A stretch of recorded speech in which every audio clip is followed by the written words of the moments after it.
We all love a hot hatchback. Whether it be a Civic, Focus, Golf or even a 306, there is more than enough excitement out there on the market to get the adrenaline flowing. But one car company seems to be doing it just a bit better than all the others.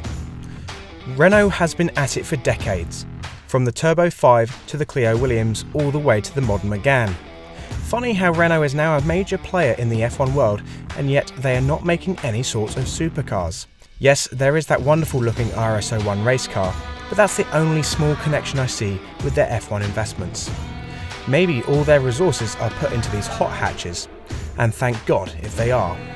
The modern Megane has always been a rapid street weapon, and today we get to drive two of their most extreme incarnations, the R26R and the Trophy R.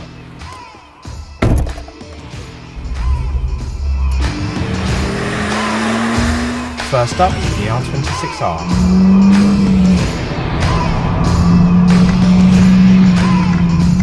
The first thing you notice when you drive this car is the sheer lightness of the thing. The steering is electronically assisted, which although a hydraulic unit would perhaps be better, the thing's so light and nimble, it really doesn't affect the experience so much.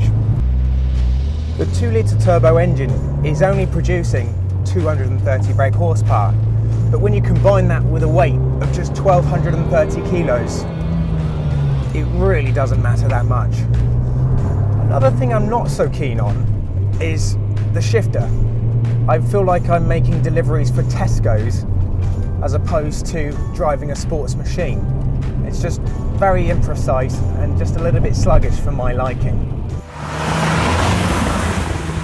Also, listen to that exhaust. It's titanium, and for me it's weird sounding and a bit too quiet.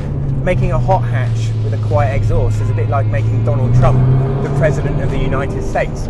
It shouldn't happen, it did, but ultimately it's a bit disappointing. However, on a twisty bit of back road, I swear there's nothing faster point to point in this R26R. Now that R26R was hardcore, and jumping into the Trophy R, things seem to be a little bit more civilised. Like going from a council estate to a country home, we actually have the privilege of a stereo and proper climate control. The Öhlins adjustable suspension ensures that the tyre is kept in contact with the road much better than the previous model, where it almost felt allergic to the surface. The engine is also much more powerful too, up 40 brake horsepower from 230 to 270. It really pulls itself along a fair bit better than the R26R. And yes, the exhaust is still made from titanium, however it's now produced by Akrapovic, so it's a lot throatier than the trumpet on the R26R. I'm also happy to report the shifting action is much more precise on the Trophy R.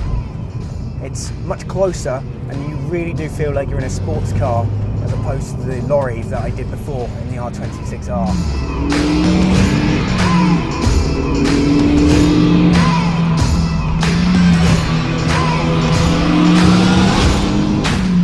Throwing into the corners, you can feel a lot of grip and a lot of confidence to be able to push even on these cold, damp country roads.